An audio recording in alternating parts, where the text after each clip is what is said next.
బిస్మిల్లాహిర్రహ్మానిర్రహీం.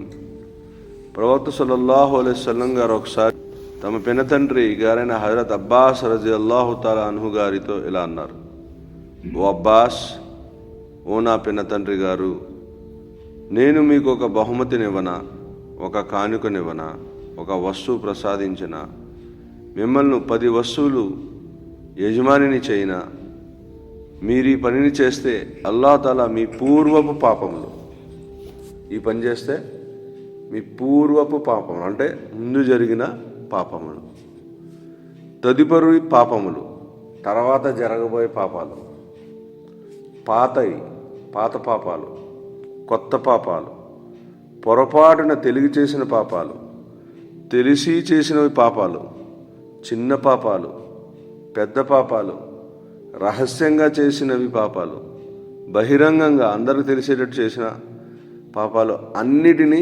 క్షమిస్తాడు ఈ పని చేసినట్లయితే. ఏంటా పని? ఆ పని ఏదంటే 4 రకాతుల నమాజ్, సలాతు తస్బీ. 4 రకాతుల నమాజు, సలాతు తస్బీ. ఇది రోజు చదవాల.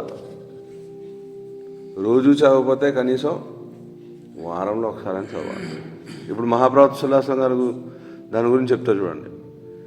ప్రతి రకాతులోనూ అల్హమ్దు సూరా మరియు ఒక సూరా పఠించిన తర్వాత, అంటే అల్హమ్ సూరా చదివి దాని తర్వాత రెండో సానీ సూరా చదువుతాం కదా, ఆ సూరా చదివిన తర్వాత రుకు చేయుటకు ముందు, ఇలా రుకులోకి వెళ్తాం కదా, ఆ రుకు చేయుటకు ముందు సుబ్హానల్లాహి వల్హమ్దులిల్లాహి లా ఇలాహ ఇల్లల్లాహు వల్లాహు అక్బర్ అక్కడ వరకు చదవాలి.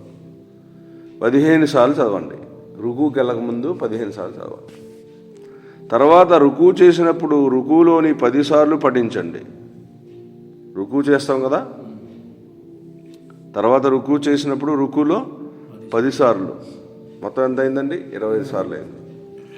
రుకు నుండి లేచినప్పుడు సుబ్హాన రబ్బిల్ అజీమ్, సుబ్హాన రబ్బిల్ అజీమ్ చదువుతాం కదా, ఆ తర్వాత లేచిలా నుంచుంటాం, అప్పుడు 10 సార్లు చదవండి. తర్వాత సజ్దా చేసినప్పుడు సజ్దాలో 10 సార్లు, ఫస్ట్ సజ్దాలోకి వెళ్తాం కదా 10 సార్లు. తర్వాత సజ్దా నుండి లేచి కూర్చున్నప్పుడు, జల్సాలో కూర్చుంటాం, అలాగా ఒక సజ్దా అయిన తర్వాత కూర్చుంటాం కదా, అప్పుడు 10 సార్లు. మళ్ళీ రెండో సజ్దాలు చేసినప్పుడు ఆ సజ్దాలో 10 సార్లు.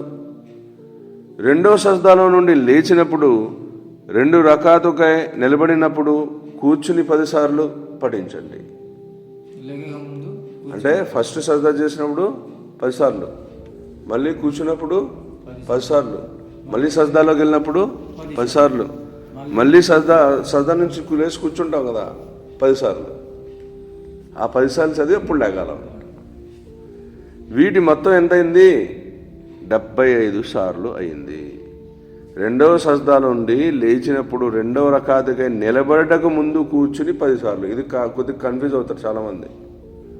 అంటే ఏంటి? ఇక్కడ ఫస్ట్ రుకుకి వెళ్ళక ముందు 15 సార్లు అయిపోయింది.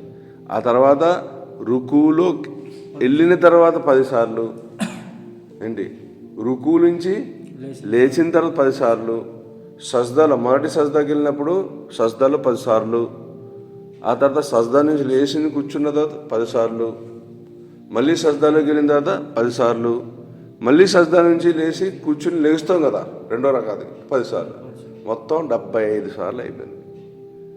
ఇలాగా మొదటి రకాతులో 75 సార్లు, రెండో రకాతులో 75 సార్లు, మూడో రకాతులో 75 సార్లు, నాలుగో రకాతులో 75 సార్లు, మొత్తం ఎంతైంది? 300 సార్లు అయింది. అప్పుడు మహాప్రవక్త సల్లల్లాహు అలైహి వసల్లం గారు తన చిన్నాన్న అబ్బాస్ రజియల్లాహు తఆలా అన్హు గారితో ఏమన్నారంటే, ఓ చిన్నాన్న, వీలైతే ఈ నమాజ్ని ప్రతిరోజు పఠించు. చాలా పవర్ఫుల్ అన్నమాట. మన కష్టాలు దూరం అయిపోవాలన్నా, మన సమస్యలు దూరం అయిపోవాలన్నా, మన యొక్క ఏదైతే ఇరుక్కుపోయి ఉన్నాం, పనులు ఇరుక్కుపోయి ఉన్నాయి, అవి సులువైపోవాలన్నా, మన పాపాలు తొలగించబడాలన్నా ఈ యొక్క నమాజు చాలా చాలా చాలా ఇంపార్టెంట్. అందుకే మహాప్రవక్త సల్లల్లాహు అలైహి వసల్లం అన్నారు, చిన్నాన్న గారు ప్రతిరోజు చదవండి. అది వీలు కాకపోతే కనీసం జుమా అనగా వారంలో ఒకసారి మా సత్తార్ భాయ్ నేను చెప్పారు 24 సంవత్సరాల నుండి, ఎన్ని సంవత్సరాల నుండి? 24 సంవత్సరాల నుండి ప్రతి జుమ్మాకి నేను ఒకసారి ఇది చదువుతున్నాను. ఎప్పుడైనా చదవండి. ఆయన ఎప్పుడు చదువుతారంటే జుమ్మాకి వస్తారు కదా నమాజ్కి, అజాన్ అయిన తర్వాత వచ్చిన వెంటనే 4 రకాల సున్నతులు చదువుకుంటారు. బయాన్ అవుతుంది కదా, బయాన్ స్టార్ట్ అవుతుంది కదా, బయాన్ స్టార్ట్ అవ్వకముందు ఒక 1 గంట వరకు ఉంటుంది. ఈ మధ్యన ఆయన సలాతు తస్బీ చదివేస్తాడు. 24 సంవత్సరాలు చదువుతున్నాను అన్నారు. అల్లాహు అక్బర్. ఆయన ఆరోగ్యానికి కారణం అదే. 75 సంవత్సరాలు వచ్చినాయి, ఇప్పుడు కూడా కార్ డ్రైవ్ చేసుకుంటూ వస్తారు, నడుచుకుంటూ వస్తారు.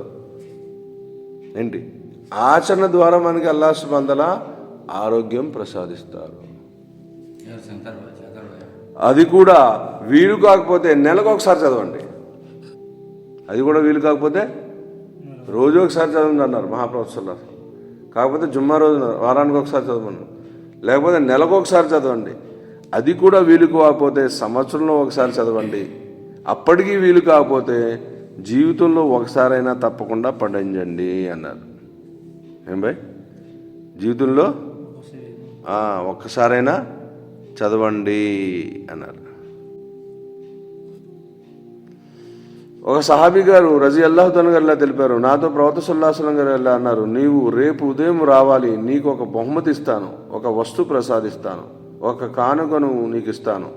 ఆ సహాబీ రజియల్లాహు తఆలా గారు ఈ పలుకులు విని నాకేదైనా సంపద బహుకరిస్తారని తలిచాను. నేను హాజరయ్యాను. నాతో మధ్యాహ్నం వేళ సూర్యుడు పడమటికి వాలిన తర్వాత 4 రకాతులు నమాజు పఠించు అని పలికి మొదటి హదీసులో గడిచిన విధానం తెలిపారు. అంటే సలాతు తస్బీ గురించి మహాప్రవక్త సల్లల్లాహు అలైహి వసల్లం గారు చెప్పడం జరిగింది. దానితో పాటు నీవు ప్రపంచంలో జనులందరికన్నా పాపాత్ముడు అయినను, ఈ నమాజ్ నువ్వు చదివినట్లయితే ప్రపంచంలో నీకన్నా పెద్ద పాపాత్ముడు లేడు, అంత పాపాత్ముడు అయినను నీ పాపములన్నీ క్షమించబడతాయి. మనం ఎన్నో పాపాలు చేసాం, మనకు తెలియకుండా చేసాం, తెలిసి చేసాం, ఇవన్నీ కూడా క్షమించబడతాయి. నేను ప్రవక్త సల్లల్లాహు అలైహి వసల్లం గారు ఒకవేళ ఆ సమయంలో ఏ కారణం వలనైనా పఠించలేకుంటే ఎలా అని ప్రశ్నింపగా పగలైనా రేయైనా ఏ సమయంలోనైనా పఠించు అన్నారు. దీని టైం ఫిక్స్ లేదు. ఎప్పుడైనా మక్రూ వక్త్ అయ్యి ఉండకూడదు. పొద్దున్న ఫజర్ నమాజ్ తర్వాత మక్రూ వక్త్ ఉంటుంది, అసర్లో మక్రూ వక్త్ ఉంటుంది. ఆ టైంలో కాకుండా ఎప్పుడైనా ఈ నమాజ్ని మనం చదవచ్చు. అందుకనే మనం రోజుకి ఒకసారి, ఇప్పుడు మనం విన్నాం కాబట్టి వెంటనే దీన్ని ఏం చేయాలా, మనం చదవడం మొదలుపెట్టాలా. దీంట్లో ఏం చదవాలా? సుబ్హానల్లాహి వల్హమ్దులిల్లాహి వలా ఇలాహ ఇల్లల్లాహు అల్లాహు అక్బర్.